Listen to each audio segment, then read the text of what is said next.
On va donc débattre de cette question qui est là, en toutes lettres. Elle est même là au-dessus. Voilà, ne vous dérangez pas, Monsieur Kingsley, elle est au-dessus.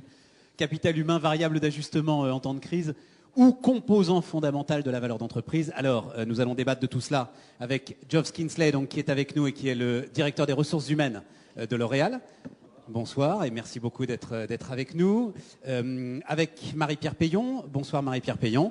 Vous êtes directrice de l'analyse financière et extra-financière de Groupama Asset Management et vous êtes là aussi la représentante de la SFAF. Voilà.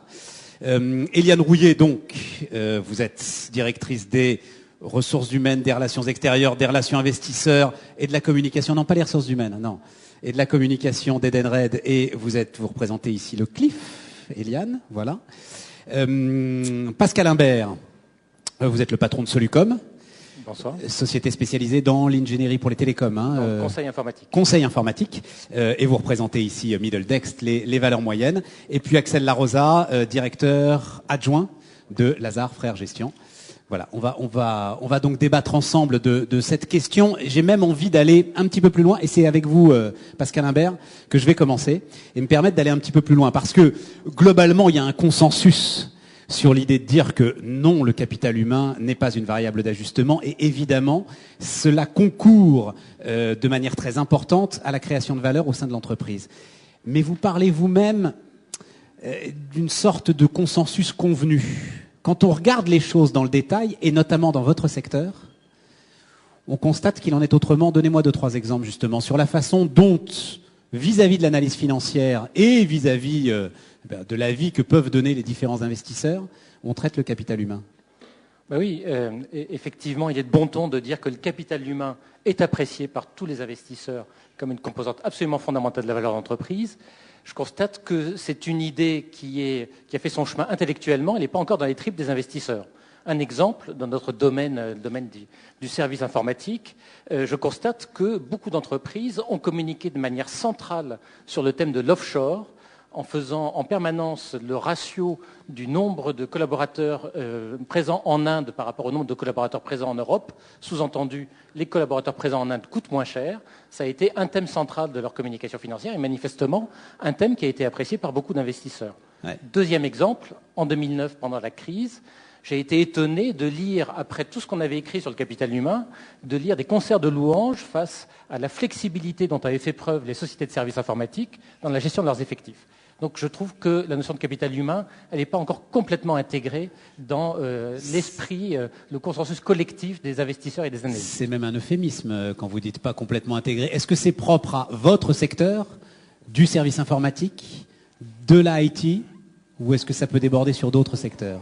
J'imagine qu'on peut peut-être rapprocher cette considération de l'impact des délocalisations sur la manière dont sont valorisées des entreprises industrielles. Alors, je ne fais pas un constat qui est globalement négatif, mais j'ai l'impression quand même qu'il y a un discours qui est convenu et qui n'est pas encore complètement intégré, pas complètement rationnel dans les valorisations des entreprises. Cette dimension, on peine un petit peu à la faire pénétrer. Bon, on va demander à la représentante des analystes financiers, Marie-Pierre Payon, est-ce que les analystes sont totalement insensibles à ce que peut représenter justement le capital humain? Alors, oui, Marc, je veux dire. Ce que je voudrais dire, c'est qu'effectivement, on a l'impression que les analystes financiers restent encore un petit peu éloignés de cette thématique, parce que c'est une thématique qui est difficile à appréhender. Et donc aujourd'hui, c'est pas les premières questions qui arrivent lorsqu'il y a des entretiens avec les investisseurs relations. Maintenant, je trouve qu'il y a une très forte évolution. Notamment, si je parle au nom de la SFAF, il y a désormais une commission de l'immatériel, une commission également du développement durable. Oui, mais qui réfléchit. C'est déjà un premier point. On est dans le constat. On ira ensuite voir comment est-ce que vous voulez, mais là on est dans le constat. Aujourd'hui, est-ce que d'une manière ou d'une autre, dans l'analyse financière, le capital humain et la gestion du capital humain, les efforts qui sont faits pour gérer le capital humain sont pris en compte? Aujourd'hui, globalement, difficilement. Pourquoi ? Parce que on a vécu pendant des années sur une analyse financière qui a été construite sur plutôt une approche très court-termiste, où on cherche d'abord à valoriser le capital financier avant de valoriser le capital humain. Mais pourquoi j'en ai très vite au constat, c'est que moi je trouve que depuis 2 ans, il y a quand même une forte évolution, et notamment par le développement de tout ce qui est le concept de l'immatériel. Ouais. Donc, Pourquoi depuis 2 ans, d'une manière ou d'une autre, c'est une réflexion qui naîtrait de la crise? je le pense. Je pense qu'aujourd'hui, Le lien. beaucoup se sont posés comme question de se dire, est-ce qu'il ne faut pas revenir avec des approches un peu plus sur du moyen terme, donc avec des approches prenant en compte davantage le fondamental, et ce qui revient à dire, il y a quand on analyse le fondamental, il y a d'autres éléments à prendre en considération que le return on equity sur le trimestre, sur l'année, etc., etc. Donc ça, Il y a peut-être eu un travail aussi de la part des sociétés elles-mêmes qui, on a vu, je crois que c'est la première fois durant cette crise qu'on vient de traverser, parce que la falaise démographique arrive, parce que la guerre des talents reviendra. Il y a là-dedans, c'est pas de la morale, c'est de l'efficacité pour la reprise et pour quand le cycle repartira pour être en force. Mais on a vu une protection particulière du capital humain. Ça, il a fallu l'expliquer, il a fallu vous l'expliquer, et ça a peut-être fait naître. Alors ça, je des prends réflexions particulières. plus ma casquette Groupama Asset Management cette fois-ci, où là, pour plus vous parler du vécu, j'ai pas véritablement l'impression que les entreprises soient arrivées. Alors moi, je parle plus des grandes capitalisations plutôt que des petites et moyennes entreprises. Mais nous, chez Groupama Asset Management, comme mon titre l'indique, je suis centré sur l'extra-financier également. Ça veut dire qu'on introduit de l'ISR dans nos analyses. Et donc, ça veut dire que chaque fois qu'on a des one-to-one avec des entreprises, on leur pose des questions, mes analystes extra-financiers leur posent des questions sur comment ils appréhendent le capital humain. Et en règle générale, on nous regarde plutôt avec des gros yeux et on ne nous répond pas véritablement. On a aujourd'hui une liste d'indicateurs c'est un mythe qui s'effondre pour moi. Je vous entends, mais c'est un mythe qui s'effondre. Voilà, alors peut-être qu'il faut... c'est peut-être une évolution, mais quand même, chez les grands groupes, c'est difficile à avoir dans la communication. Justement, on a là un grand groupe qui, en plus, passe pour un modèle en termes de ressources humaines. En tout cas, c'est ce que croient encore les étudiants. Donc surtout, ne les découragez pas. Ils pensent encore que L'Oréal est la plus belle des entreprises aujourd'hui. J'ai 2 questions. Ensuite, vous allez nous raconter justement ce que vous faites en termes de valorisation du capital humain. Mais d'abord, est-ce que vous êtes sollicité par les investisseurs? Est-ce que vous êtes sollicité par les analystes? Moi, personnellement, non. Non. Voilà, la réponse est simple. Oui, la réponse est simple. Est-ce que c'est normal? Tout dépend. Tout dépend des manières dont on veut voir le capital humain et les ressources humaines. Moi, je crois qu'un des critères qui est pas souvent commenté, mais qui est quand même important, c'est la capacité à une entreprise de générer ses propres leaders. Ouais.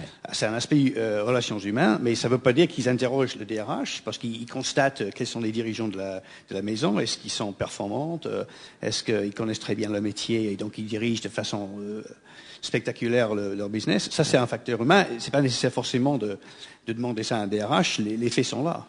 Mais je ne suis pas contacté par les investisseurs. Ça, c'est la réponse à votre question. Bon, alors derrière, est-ce que au cœur de la stratégie de L'Oréal, il y a la valorisation du capital humain? Oui, absolument. Et en fait, ce que vous venez de dire, là, c'est-à-dire l'idée de faire émerger des leaders. Ça, c'est une critère. Mais en fait, sous-entendu dans la phrase qui est là, le variable d'ajustement ou valeur fondamentale, je trouve qu'une manière de mesurer ça, c'est de dire est-ce que les entreprises conservent leur capital humain dans un temps de crise? Et effectivement, je crois que ce que L'Oréal a fait, c'est qu'ils ont beaucoup lutté pour conserver le capital humain pendant le temps de crise, alors que peut-être d'autres ont décidé que c'est en faisant moins 10% de ses effectifs qu'ils allaient passer la crise.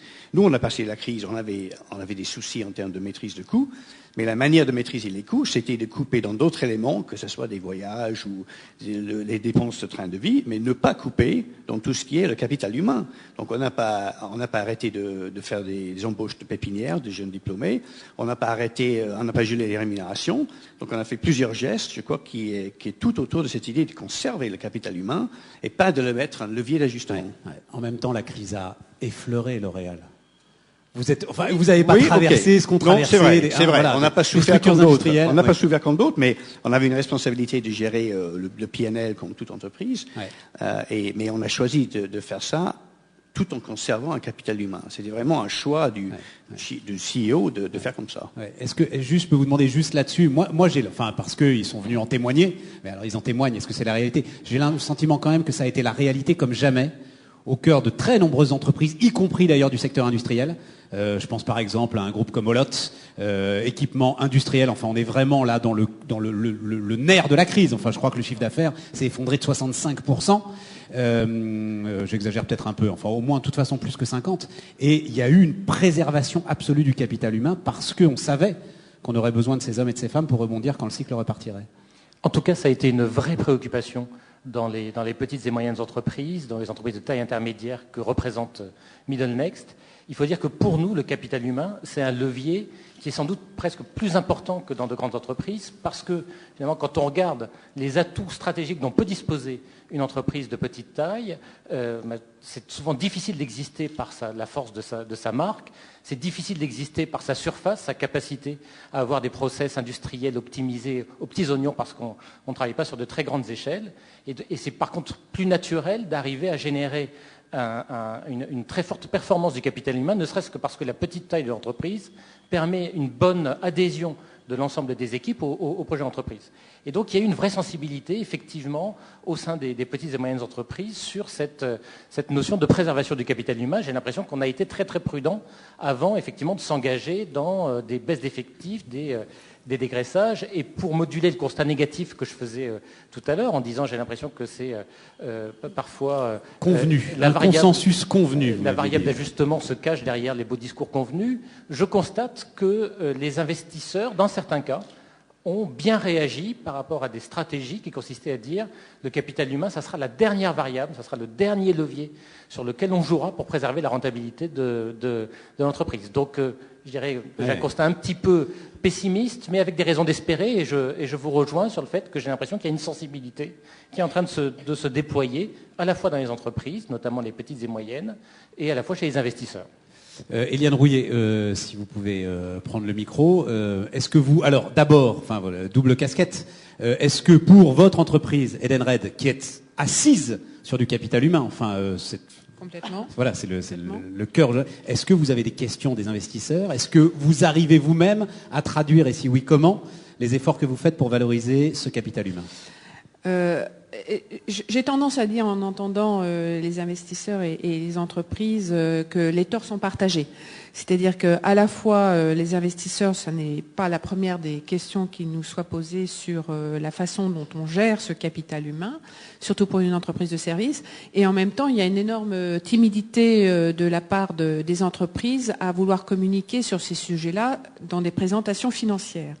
Donc, je pense qu'il faudrait que nous-mêmes, nous ayons un certain courage, disons, à mettre en place des indicateurs avec la même discipline, la même rigueur.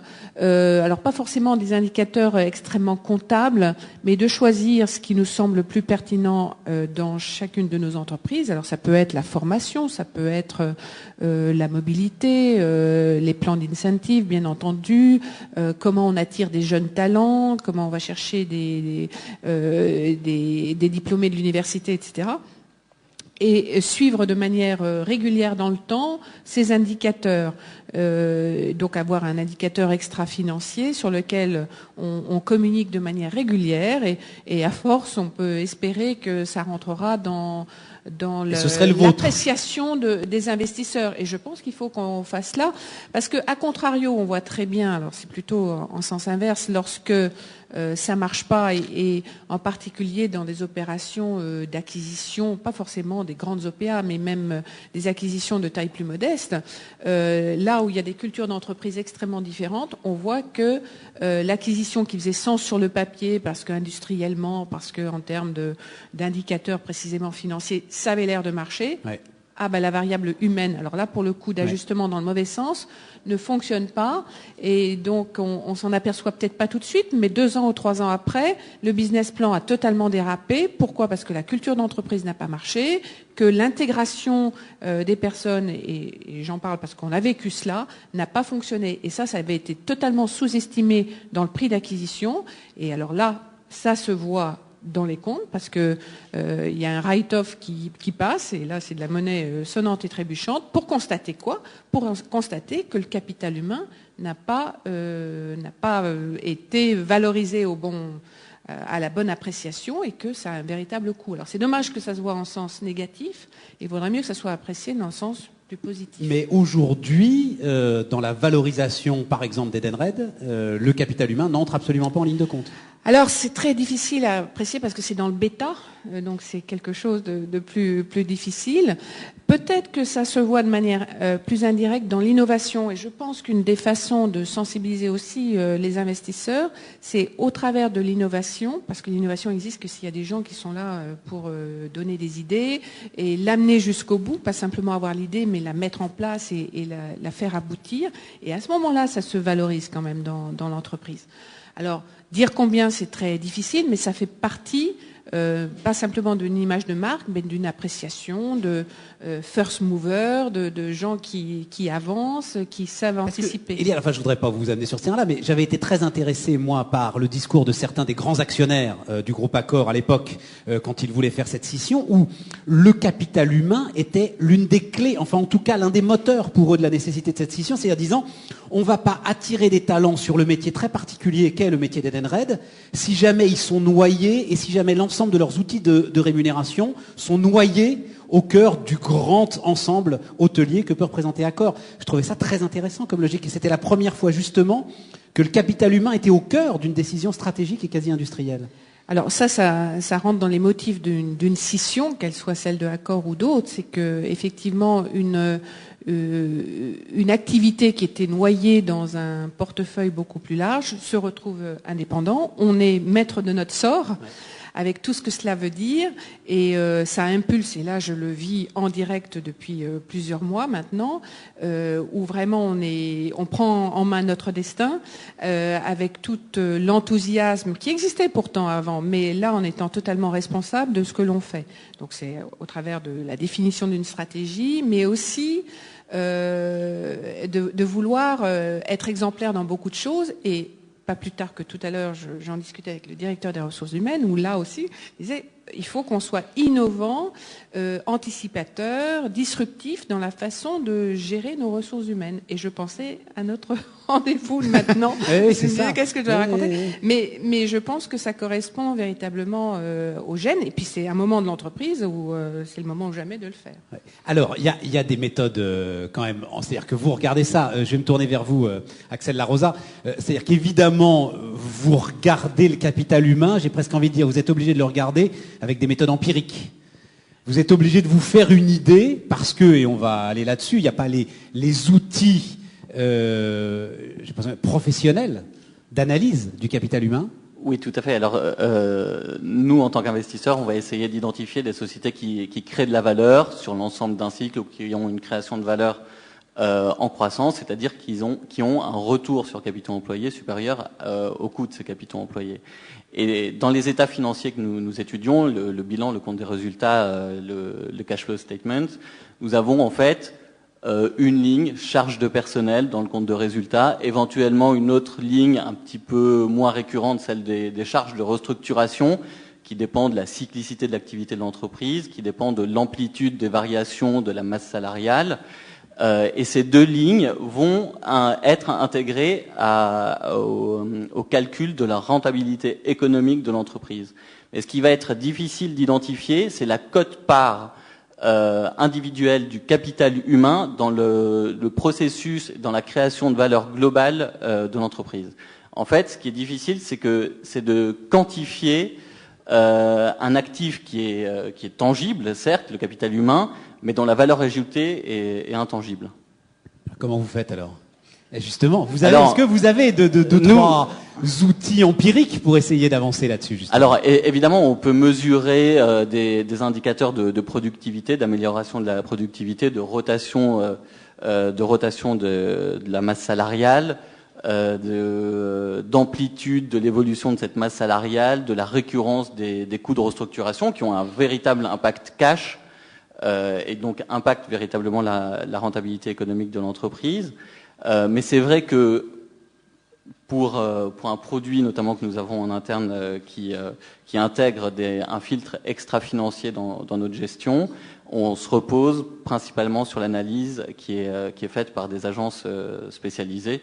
C'est ça, d'accord. Spécialisé ISR alors voilà, à ce moment-là. spécialisé Et on ISR, se retrouve dans les... l'ensemble ISR, exactement, dans lequel on met beaucoup de choses quand même, l'ISR. C'est vrai qu'on met beaucoup de choses, mais nous, comme on considère que justement le capital humain est une des composantes fondamentales de la création de valeur de l'entreprise, on a pondéré ce critère-là parmi d'autres critères extra-financiers avec une pondération justement primordiale, plus importante que les autres critères. Ah, oui.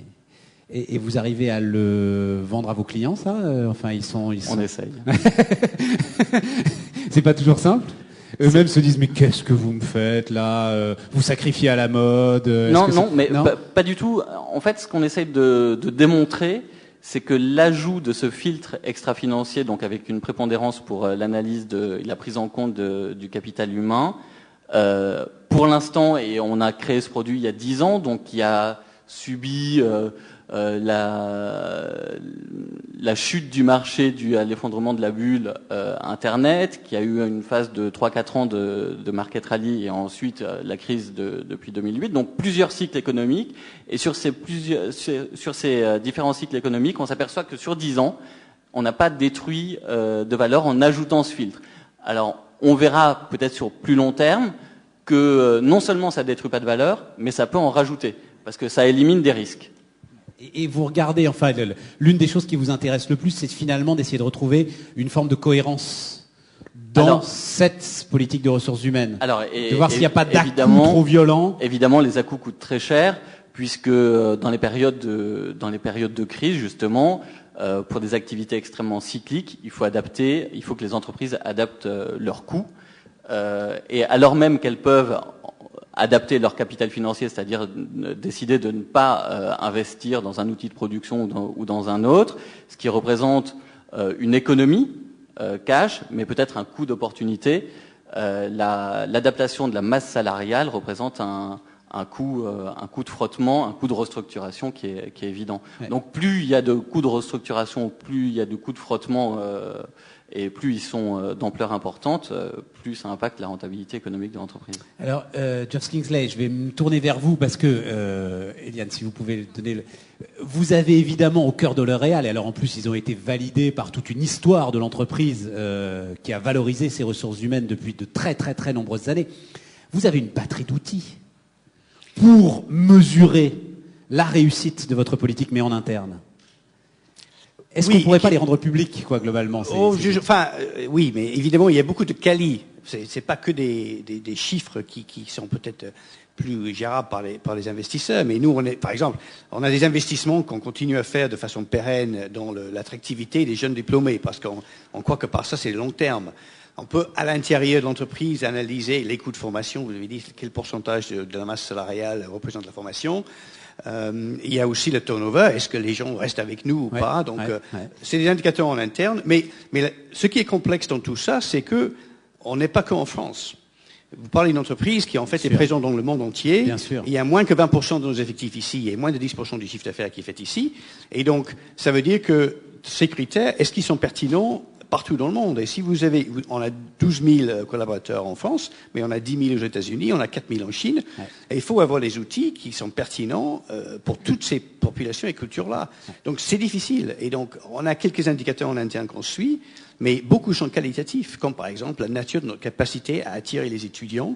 Donc il y a des études comme Universum, et c'est très important pour nous que ce ne soit pas simplement en France qu'on arrive à attirer les étudiants, mais aussi en Chine, ou aux États-Unis, ou en Inde, ou au Brésil. Bien sûr. Et c'est peut-être difficile de rendre ça pertinent pour les investisseurs, mais pour nous, c'est important. Et en termes de ressources humaines, vous divisez le monde en combien de zones? À peu près 6. Ah, quand même, 6 zones. Oui. Enfin, mais chaque zone est le rassemblement de différents pays. Donc on suit nos indicateurs. On ne peut pas dire monde développé, monde émergent, non. C'est pas aussi simple que ça. Même là, parce qu'il y a l'Europe, il y a l'Amérique du Nord, et puis même à l'intérieur de l'Asie, il faut faire attention, parce qu'à l'intérieur de l'Asie, vous avez un pays comme le Japon, qui ressemble plutôt à un pays européen, et puis vous avez des pays comme la Chine. Donc il faut vraiment descendre dans beaucoup de détails. Et c'est pour ça qu'arriver à un indicateur sur le plan mondial nous semble très difficile. Et est-ce qu'à l'intérieur, parce que on va aller vers les solutions que vous pouvez avancer, notamment auxquelles vous réfléchissez pour Groupama, mais Est-ce qu'à l'intérieur, il y a des recettes qui vous sont propres? Et l'idée de rendre public tous ces indicateurs, ce serait d'une certaine manière donner des secrets de fabrication? La façon dont L'Oréal a certains secrets? Non. Pas forcément, je crois que c'est pas un secret qu'on investit beaucoup, par exemple, sur les campus. On a nos business games qui sont très publics, ils sont très visibles, ils sont sur le net, ils sont dans tous les campus des universités du monde. Mais je crois que c'est le fait que cet investissement est année après année, c'est pérenne et ça produit donc une réputation qui est construite dans la durée et dans tous les cycles économiques. C'est pas un secret d'État. Après, quand on y arrive, oui, effectivement, on a nos outils d'attractivité qui sont peut-être un peu plus innovants ou un peu plus spécifiques à notre métier, mais ils sont visibles, ils ne sont pas secrets. Mais on ne sait absolument pas quelle valeur peut dégager le fait que quand, alors je ne sais pas qui fait ces classements, je crois que le Financial Times en fait un notamment, quand il y a des grands classements sur les entreprises dans lesquelles veulent travailler les étudiants qui sortent de grandes écoles et que L'Oréal arrive toujours en tête, avec EADS du côté des ingénieurs, voilà. Ça, il n'y a aucun moyen de valoriser ça en termes financiers, en termes boursiers. À vous, à ça de le dire. Moi, je peux pas répondre. Je sais qu'on fait ça. Je sais qu'on fait une mobilisation pour avoir ce score, et pas simplement en France, encore une fois, mais partout dans le monde. Partout dans le monde. Et on les publie. Et d'ailleurs, les entreprises qui le mesurent, c'est pas nous qui mesurons. C'est des entreprises comme Universum ou comme le Financial Times ou d'autres qui font ça avec les étudiants en direct. Nous ne sommes pas le filtre. C'est eux qui demandent en direct ces étudiants. Après, il faut que les investisseurs décident de faire quelque chose avec ces chiffres. Bon, Marie-Pierre Payon, justement, vous décidez de faire des choses avec ces chiffres. C'est-à-dire que vous êtes en pleine réflexion, et alors le CLIF aussi d'ailleurs est en pleine réflexion, donc on va voir ça ensemble, sur la façon dont on peut essayer d'avancer. Aujourd'hui, est-ce qu'on peut dire qu'il n'y a aucun outil qui puisse faire autorité sur la valorisation du capital humain? Alors nous, c'est un peu le constat qu'on a fait. Et donc, dans le cas de cette analyse extra-financière, donc nous aussi, on utilise des agences extra-financières, mais ce qu'on a voulu faire, c'est faire un focus précisément sur le capital humain, considérant que c'était l'enjeu vraiment d'avoir des entreprises pérennes pour demain. Alors, qu'est-ce qu'on a fait? Eh bien, moi, j'ai demandé à mon équipe d'analyse extra-financière de me donner une dizaine d'indicateurs, parce que avec les agences extra-financières, on a plutôt une 60aine d'indicateurs. Des indicateurs qui sont absolument très très simples et puis qu'on a regroupés en 4 critères. Alors les 4 critères, c'est la gestion prévisionnelle des emplois et des compétences. Donc dedans, on va introduire la pyramide des âges, la formation, enfin tous ces éléments-là. On a un autre critère qui va regrouper tout ce qui concerne le climat social, un autre sur la santé et sécurité. Et le climat social, c'est quoi les outils? C'est juste les jours de grève, c'est l'absentéisme? Alors, on va aller regarder effectivement l'absentéisme, on va aller regarder également les heures de grève, comment se sont passées les négociations collectives avec les syndicats, s'il y a des plans de restructuration, comment ces plans de restructuration se sont réalisés avec les syndicats, c'est-à-dire est-ce que ça a été accepté, est-ce qu'il y a eu beaucoup d'objections qui ont été faites à l'intérieur de l'entreprise. Donc tout ça, voyez bien. Alors, comment on a l'information? Ça, c'est, on a différents moyens. Les agences de notation sociétale en donnent un petit peu. On va aller voir la presse et puis c'est surtout, on va demander à avoir des one-to-one, soit avec les directeurs des développements durables et voire même, on va demander à avoir un lien direct avec les DRH. Alors, on peut pas le faire pour toutes les entreprises, c'est clair. Donc, ça va être avec un certain nombre limité d'entreprises, mais on va aller directement à la source. Et un lien direct avec les syndicats, là, c'est non. difficile. Là, notre source d'information, elle vient directement de l'entreprise. Ouais. Donc, on va chercher l'information dans l'entreprise. Alors, la première question, c'est est-ce qu'on peut avoir un entretien avec votre DRH? Alors, parfois, c'est pas possible. Parfois, c'est possible. Et là-dessus, on voit une nette évolution. Il y a 2 ans, c'était jamais possible. Aujourd'hui, c'est possible. Donc, pour revenir aux indicateurs. Donc, oui, on avait deux critères. Il y en avait encore 2. Donc, il y avait le santé-sécurité et puis ce qu'on a appelé le pilotage DRH, où notamment on regarde si le DRH fait partie du comité de direction et quel est son pouvoir d'influence, notamment dans la stratégie globale de l'entreprise. Donc, c'est des choses comme ça que ça, c'est important, ça. Le fait que les ressources humaines soient dans le comité exécutif. Vous êtes, Monsieur Skinkley, vous êtes dans le comité exécutif, dans le... Fort heureusement. Mais ce n'est pas un cas généralisé. Et alors, là où je suis complètement d'accord avec vous, c'est qu'on est surtout sur des indicateurs qualitatifs. Donc là, c'est un signe. Est-ce que le DRH fait partie du comité de direction? S'il en fait partie, ça veut dire que la stratégie RH est complètement intégrée à la stratégie de l'entreprise. Ouais. S'il n'en fait pas partie, je suis plus le capital humain, c'est plus une variable d'ajustement et donc avec des coupures dans les comptes d'exploitation, etc., etc. Donc nous, c'est déjà un premier élément de qualification. Et puis finalement assez simple à voir ça.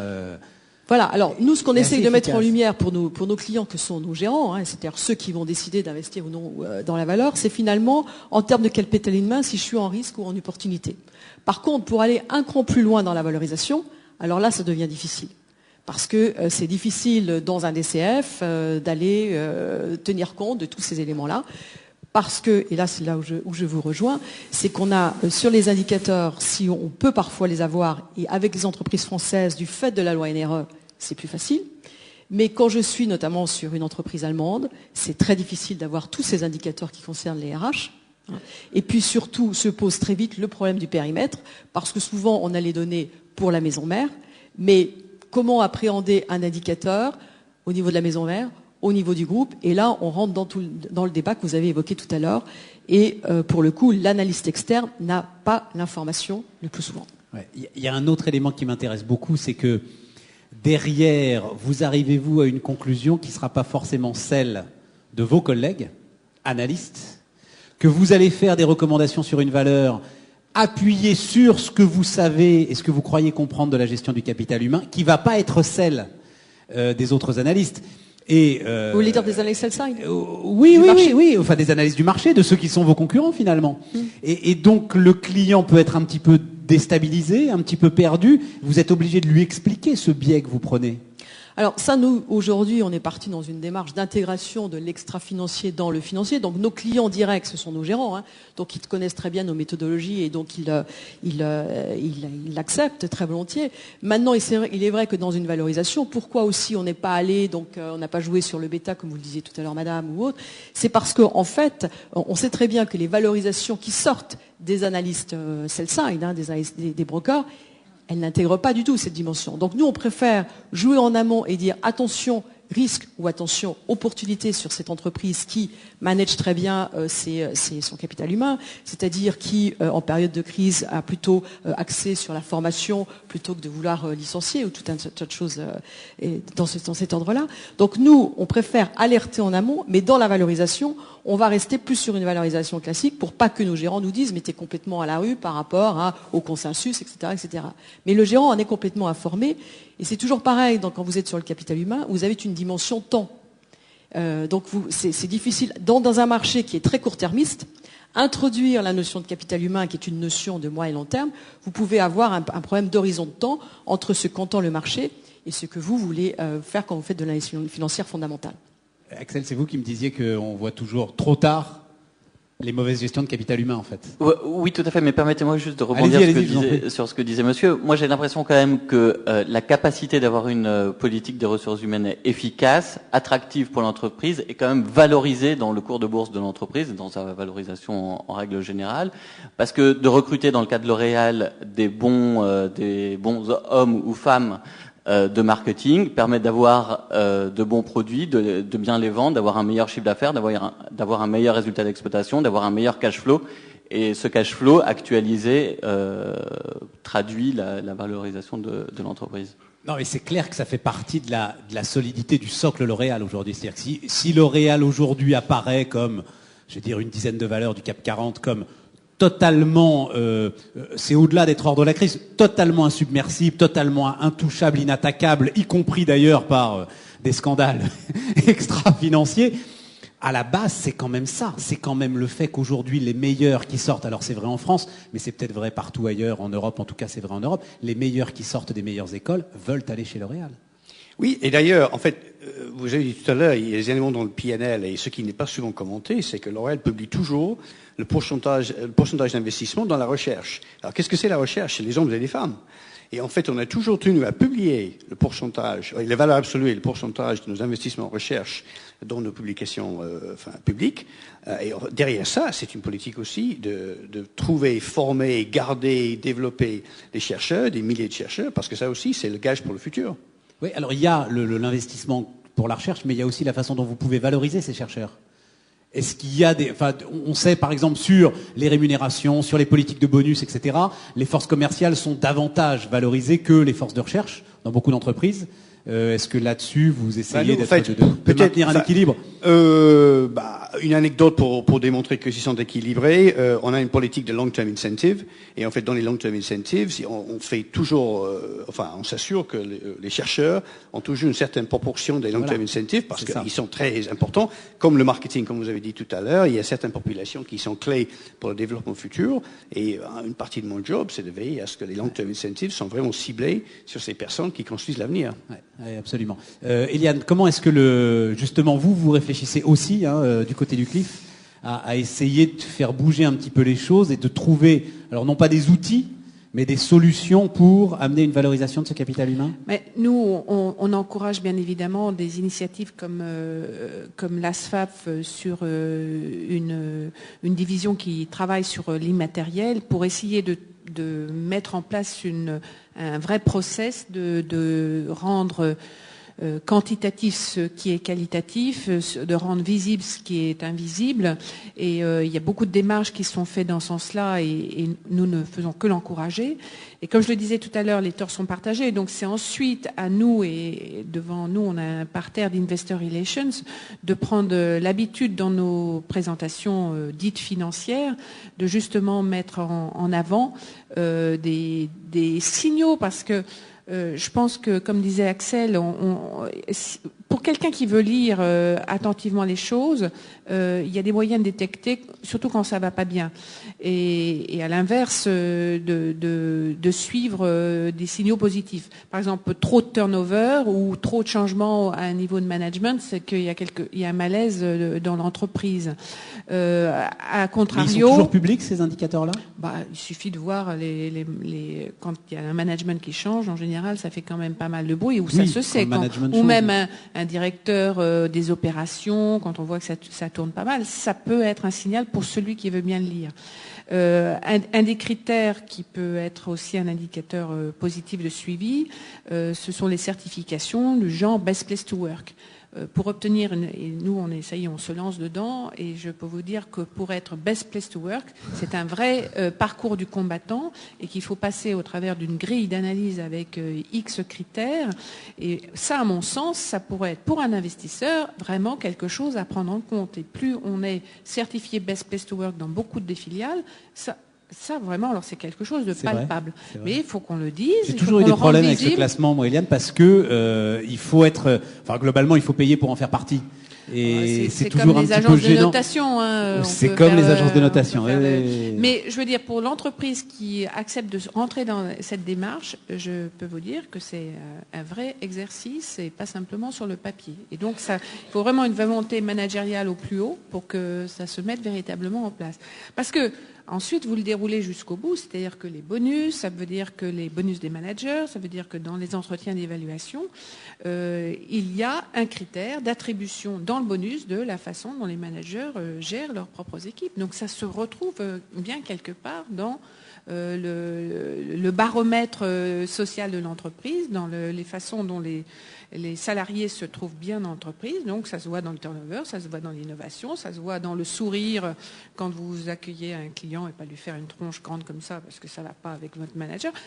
Ça finit par se voir dans le business et la vie réelle. Mais ça veut dire qu'on peut alors avoir une sorte de norme de valorisation du capital humain, parce que ça vous embête toujours les normes qui pèsent sur les entreprises, et notamment dans les relations investisseurs. J'ai un vague oui, c'est ça. Encore des normes comptables, je pense que c'est pas vraiment approprié, mais on peut essayer de laisser en tout cas à l'entreprise le libre choix de ce qui lui paraît être le plus explicite dans son secteur d'activité. Ouais. Et qui puisse être effectivement mesurable. Je crois que vous vouliez justement, vous avez vous aussi dans l'idée d'essayer de faire intervenir les agences de notation, qu'il y avait là peut-être possibilité. Oui, justement. Quelque chose d'intéressant, allez-y. Alors évidemment, nous, en tant qu'investisseurs financiers à l'origine, on n'a pas la capacité d'analyser une politique efficace en termes de ressources humaines, alors qu'elles ont un véritable enjeu, notamment dans les phases de retournement de cycle. Des adaptations trop violentes peuvent déstabiliser les entreprises. En revanche, je voulais juste rebondir sur ce que disait Eliane. La capacité d'attractivité en sortie de crise pour les entreprises est évidemment fondamentale. C'est un véritable avantage compétitif. Et évidemment, je comprends comme certaines politiques commerciales, que cet avantage compétitif ne soit pas divulgué en termes très précis et très quantitatifs.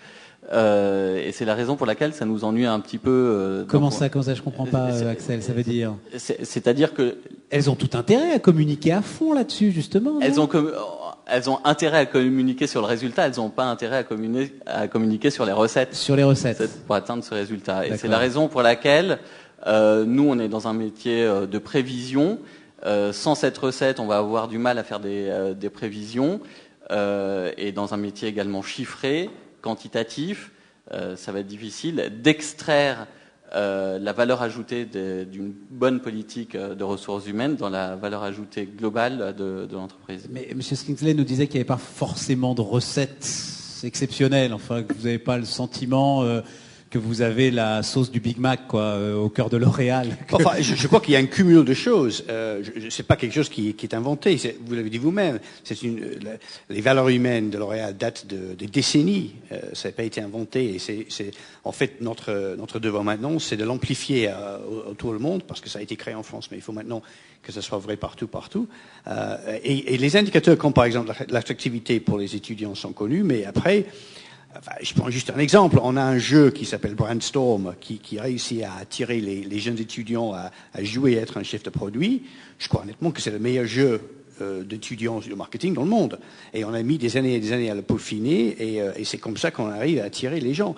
Alors, si vous voulez, c'est une petite recette que nous valorisons beaucoup à l'intérieur de l'entreprise, mais il n'est pas secrète. Vous allez sur le campus, vous allez même sur le site L'Oréal, vous pouvez découvrir tout sur Brandstorm, et c'est comme ça qu'on arrive à recruter une centaine de marketeers, que ce soit en Indonésie ou au Brésil, chaque année. Donc, effectivement, je crois qu'on a des choses qui ont un competitive advantage, si vous voulez, mais c'est pas secret.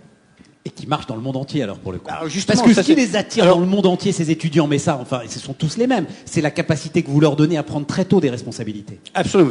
En fait, c'est des choses, là aussi, c'est pas secret, c'est responsabilité rapide, c'est carrière internationale, c'est un métier où vous vous développez, où vous pouvez vous épanouir, c'est un concept de l'entreprise où c'est l'individu qui prime sur les systèmes. On a 4 ou 5 éléments qu'on sait que ça attire les gens, on sait qu'on peut délivrer aussi. Mais c'est aussi public. Donc voilà, il n'y a pas de secret là-dedans. Ça existe à la fois sur nos sites et dans les campus. Et c'est comme ça qu'on arrive à attirer les bons marketeurs, les bons chercheurs et ainsi de suite. Marie-Pierre, je voulais, sur ce que disait Eliane, l'idée que chaque entreprise finalement ait son critère, mais quand même un critère. Oui, alors, et justement, qu'il y ait une demande de la part. Allez-y. Je voulais revenir là-dessus parce qu'on a survolé le problème des normes. Moi, je pense que si chaque investisseur a son propre critère ou va demander à chaque entreprise le critère qu'il met en avant, ça va pas fonctionner. Non, c'est l'entreprise qui met en avant son critère. Oui, mais ça va pas. Qui est propre à son business model quand même. À un moment donné, il faut quand même une certaine normalisation. Alors moi, je ne suis pas oui, forcément voyez, Eliane, sur les normes, mais néanmoins, ça permet de faire avancer les choses. Et donc, c'est précisément ce qu'on essaye de faire au sein de la commission de l'immatériel, au sein de la SFAF. On essaye de réfléchir. Comment est-ce qu'on peut prendre en compte ce capital humain et autres éléments, parce que dans les matériels, il y a plein de choses, pour essayer de l'intégrer dans notre raisonnement, dans la valorisation. Et là-dessus, il y a quand même un élément essentiel. Les analystes financiers, ils travaillent à partir d'un référentiel comptable qui, à ce stade aujourd'hui, ne travaille que sur des éléments matériels. Et je pense que là-dessus, il faut faire évoluer notamment ce référentiel comptable pour que l'immatériel, et notamment le capital humain, puisse rentrer en immobilisation, voire au bilan. Et là, les analystes financiers que nous sommes pourront davantage travailler sur cette composante. Parce que si chaque entreprise commence à nous donner ses propres ratios, franchement, nous, on va être perdus. Parce que dans tel secteur, ça va être celui-ci, dans un autre secteur, ça va être celui-là. Or, pour moi, je pense qu'il y a des ratios généraux. Et après, on peut décliner secteur par secteur. Et c'est sûr que la problématique du capital humain pour un service informatique n'est pas la même que dans la distribution. Mais néanmoins, il y a un cadre global qui doit être défini, alors à travers des normes ou autre chose. Il faut voir. Mais je pense que c'est important que notamment les analystes financiers, mais il y a aussi les experts comptables aussi qui réfléchissent beaucoup, comment introduire cette notion d'immatériel aujourd'hui. Il y a en 2011, le ministère de l'économie lance une grande réflexion sur cette thématique de l'immatériel. Et la SFAF, mais c'est vraiment dans l'immatériel, Marie-Pierre, moi, voilà, comme ça, de manière très empirique, je ne sais pas pourquoi je ne considère pas que ce soit de l'immatériel. Je comprends l'immatériel matériel, la valeur de la marque. Je comprends l'immatériel, la valeur des brevets qui sont déposés. Je comprends même, à la limite, une boîte comme L'Oréal, l'historique et tout ce que ça implique en matière de recherche. Mais le capital humain, on n'est pas dans de l'immatériel, c'est bel et bien matériel quand même. Alors, ça bouge, ça évolue, ça vit, ça meurt. Immatériel par opposition à la définition qu'on fait aujourd'hui du matériel. C'est-à-dire qu'aujourd'hui, dans nos normes comptables, ce que l'on peut immobiliser au bilan, ce sont les bâtiments, ce sont les machines, ce sont tout. Oui, voilà. Oui, ce qu'on amortit. Or, un capital humain, vous n'allez pas pouvoir, ça va être difficile. Donc c'est pour ça qu'on le met dans le terme de l'immatériel. Mais néanmoins, c'est bien un investissement quand même. Et oui, mais justement, quand vous avez une politique de rétention des talents, donc ça veut dire que vous avez une politique de formation derrière. Et donc comment vous avez essayé de l'immobiliser au bilan? C'est quand même bien quelque chose d'immatériel par définition. Hein, c'est pour ça qu'on le rentre dans la définition de l'immatériel. Mais j'ai peur que ce soit noyé dans un ensemble qui est un ensemble colossal, dans lequel on met en fait tout ce qu'on ne sait pas où mettre, qui fait la valeur de l'entreprise et qui fait la progression de l'entreprise. Oui, mais en même temps, c'est une prise de connaissance d'autres éléments que la valeur de l'entreprise, elle naît d'autres choses. Pascal Imbert, un mot là-dessus. Je dois avouer que on progresse je conçois. Alors, on progresse. Je ne voudrais pas qu'on progresse trop vite, parce que avant d'immobiliser le capital humain au bilan de l'entreprise, je pense qu'il faut qu'on acquiert un petit peu de maturité sur la mesure. Il nous manque, ce qu'on a tous évoqué, c'est qu'il nous manque terriblement une métrique qui nous permettent effectivement de pas mesurer le capital humain à partir de quelques indices sur lesquels on ferait des extrapolations qui sont complètement folles. J'ai bien écouté effectivement les indices que vous évoquiez, l'existence d'une stratégie en matière de ressources humaines, la présence du DRH au comité exécutif de l'entreprise. Mais c'est solide ça. Il est chez vous, le DRH, il est au comité exécutif chez Solidcom? Hélas non. Et pourtant on a l'impression de ne pas être mauvais en matière de ressources humaines parce que le sujet ressources humaines est traité 4 fois en comité exécutif. Et pourquoi il ne l'est pas au comité exécutif? Il ne l'est pas parce que c'est une DRH qui est extrêmement jeune, malgré son très fort potentiel. Double peine, double peine. Nous ne l'avons pas. En termes d'ISR, vous auriez le double effet qui se coule, dites donc. Et justement, nous n'avons pas cédé aux effets de mode. Et nous considérons effectivement que ce DRH a vocation, c'est confidentiel, ne lui dites surtout pas, j'espère qu'elle n'est pas dans la salle, a vocation à intégrer le comité exécutif, mais chaque chose en son temps, et on n'a pas voulu effectivement passer, et pourtant ça nous aurait fait progresser dans les grilles ISR, une DRH femme au comité exécutif, c'était top, on prenait 10 points d'un coup.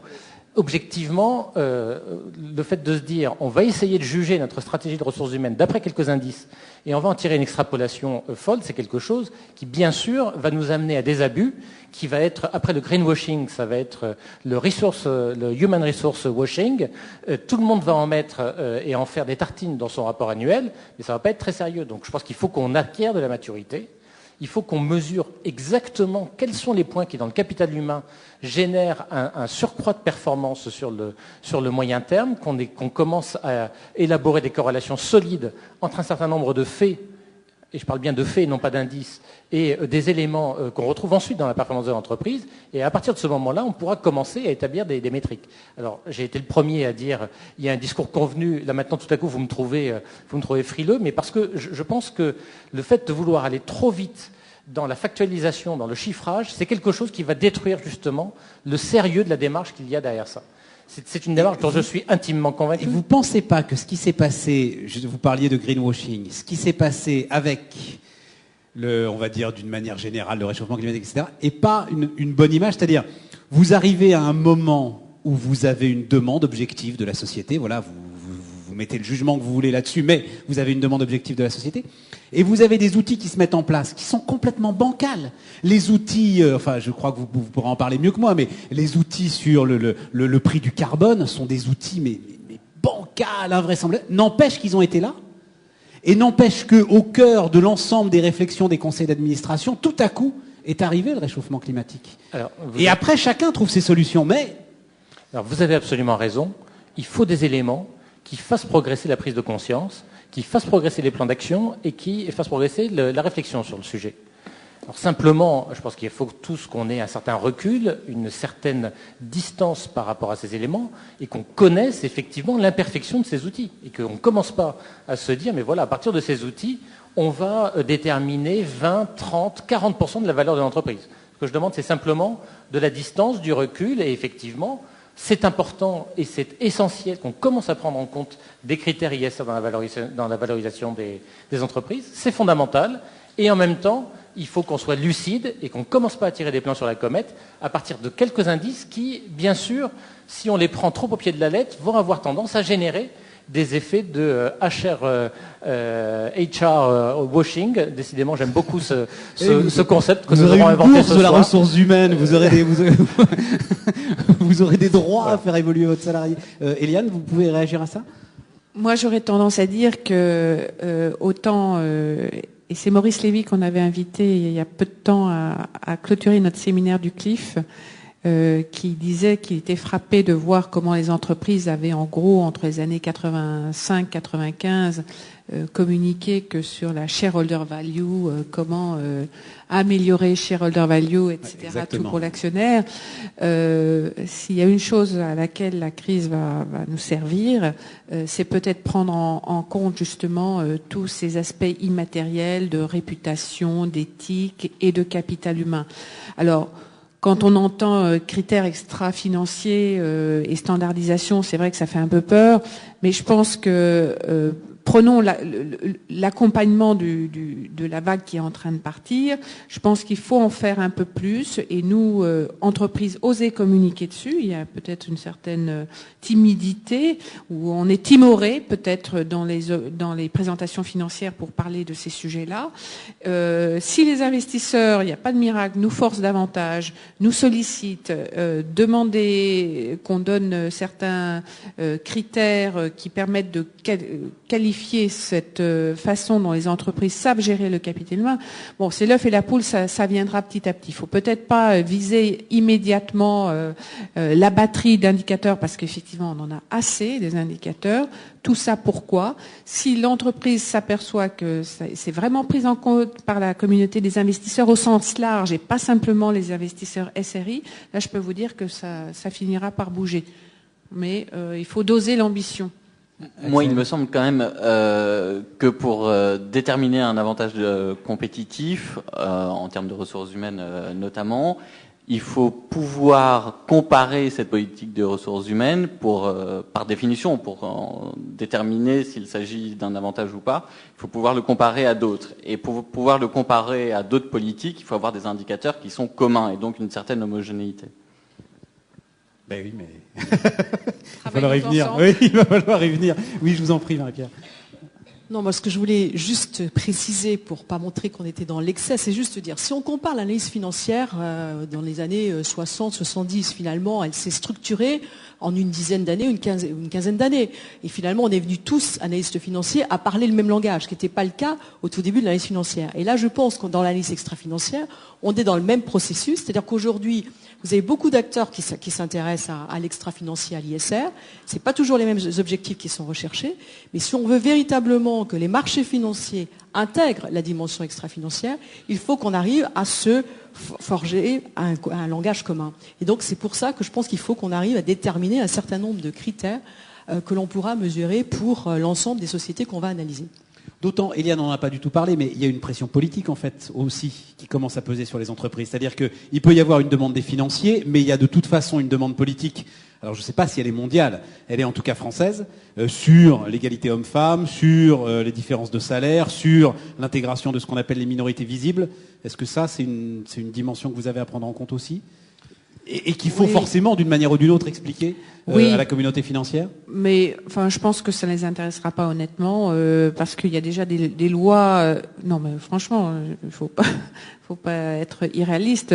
Ça peut être une contrainte sur vous. Quoi. Voilà, ça peut être une contrainte. Maintenant, s'il y a un quota de femmes dans le conseil d'administration ou des choses comme ça, c'est contrainte à prendre en compte. Oui, il y a des contraintes qui existent qui ne sont pas forcément respectées. Je pense à la loi sur le handicap, par exemple, où la loi vous oblige à, et nonobstant, beaucoup d'entreprises préfèrent payer une amende plutôt que de se plier à la loi. Donc, non, puis franchement, je pense que intimement on arrivera à ça lorsque tout ce qui concerne la responsabilité sociétale des entreprises sera tellement intégré dans la stratégie qu'on n'aura même plus besoin de de l'intégrer ou de le montrer de façon distincte du reste de la stratégie. Et c'est comme ça que une entreprise se différenciera, parce que à la fin du jour, c'est comme ça qu'elle sera beaucoup plus performante qu'une autre, et sans avoir à décliner toute une batterie d'indicateurs extra-financiers, parce que ça sera véritablement dans la stratégie industrielle de l'entreprise. C'est in fine comme ça qu'on finira par y arriver. Monsieur Kingsley, un mot de conclusion. En fait, je crois que une des difficultés, ça a été dit, c'est que l'impact d'une bonne politique et relations humaines se voit dans le long terme. Ouais. Et donc, il faut que ça soit investi pendant des années. Il produit ses effets dans les 5e, 6e, 8e, 10e années. Et donc, c'est forcément un indicateur à long terme. Et je crois que ça ajoute à la difficulté, trimestre par trimestre. Il va être très difficile de trouver un indicateur qui varie comme ci, comme ça, parce qu'en fait, que ce soit pour conserver le capital humain, pour bâtir l'expertise, pour attirer les jeunes, tout ça, ça se construit sur des années et des années. C'est pas des coûts à court terme, et il faut résister les effets de mode. Et néanmoins, est-ce que vous seriez prêt à mettre au point ou à communiquer certains indicateurs qui seraient finalement vos indicateurs de performance? Est-ce que ça vous semble possible et simple à faire? Pas beaucoup, visiblement. Enfin, il n'en faut pas énormément, mais 2-3 qui soient très symboliques.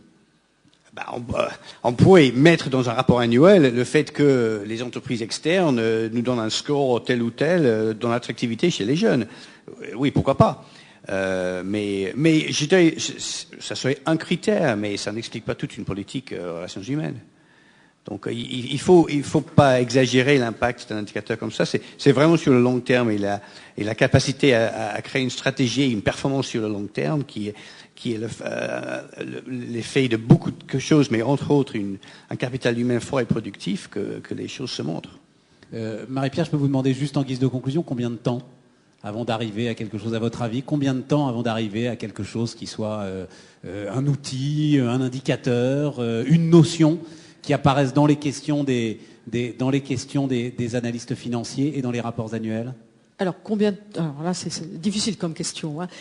Ce que je vais répondre, c'est que ça avance, et ça avance relativement vite. En 2 ans, je trouve qu'on a fait déjà beaucoup de progrès.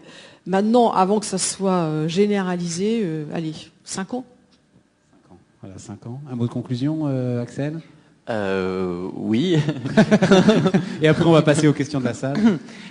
Effectivement, moi, je pense que l'intégration de critères extra-financiers dans la gestion quotidienne des portefeuilles, dans l'investissement, et notamment la prise en compte du capital humain est fondamentale, peut avoir des implications sur le long terme, doit être gérée au jour le jour, pour justement qu'il n'y ait pas d'à-coups, pas de violence, parce que l'enjeu quand même, c'est de surtout pas déstabiliser les entreprises dans les périodes difficiles.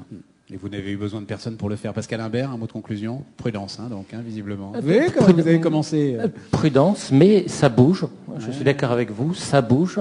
On commence à avoir des questions sur le capital humain dans le cadre des entreprises, dans le cadre de l'évaluation des entreprises.